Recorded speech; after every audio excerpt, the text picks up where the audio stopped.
My name is Jake, and this happened in October 2025. At the time, I was 19 years old and living in a small town in Ohio. Like most people my age, I used Snapchat every day to talk to friends and share pictures. One Friday night, while scrolling through stories before bed, I received a friend request from an account named Emily_21. I didn't recognize the username, but the profile picture looked like a normal girl around my age. A few minutes later, I got a message saying, "Hey. Do I know you?" I replied, "I don't think so." She answered almost instantly, saying, "That's strange.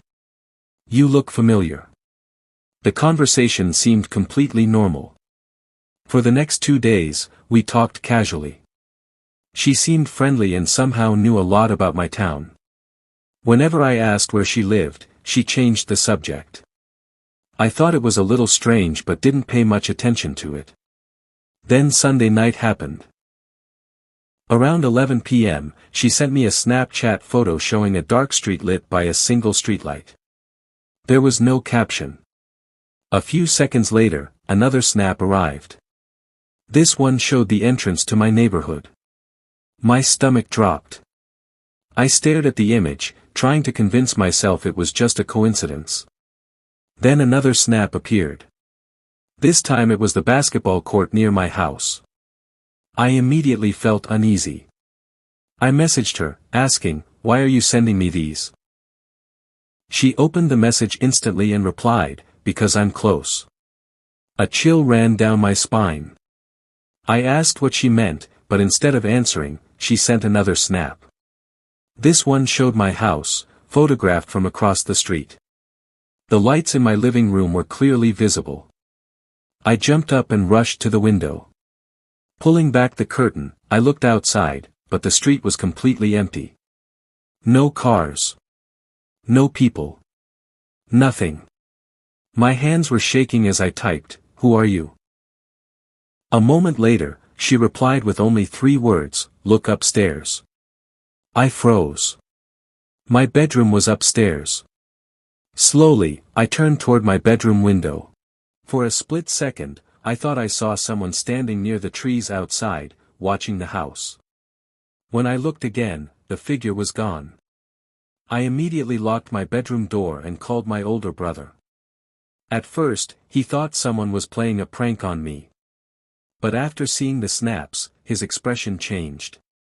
He checked every door and window in the house while I stayed in my room. Everything was locked. Meanwhile, the Snapchat account continued sending messages. "You should stop looking outside." Then another one arrived. "You won't like what you see." By then, I was terrified. My brother decided to call the police. While we waited for them to arrive, another snap came through. The image was completely black. The caption read, "They're coming. Hide the phone." The message didn't make any sense. A few minutes later, police officers arrived and searched the area around our house. About 20 minutes passed before one of the officers returned and knocked on our door. His face looked serious. He asked if we had ever shared our address online. We told him no. Then he explained what they had found. Hidden behind a group of trees near our property was a man. Not a woman. A man carrying a backpack, binoculars, and a phone. The Snapchat account belonged to him. The profile picture had been stolen from someone else's social media account. According to the police, the man had hundreds of photos stored on his phone.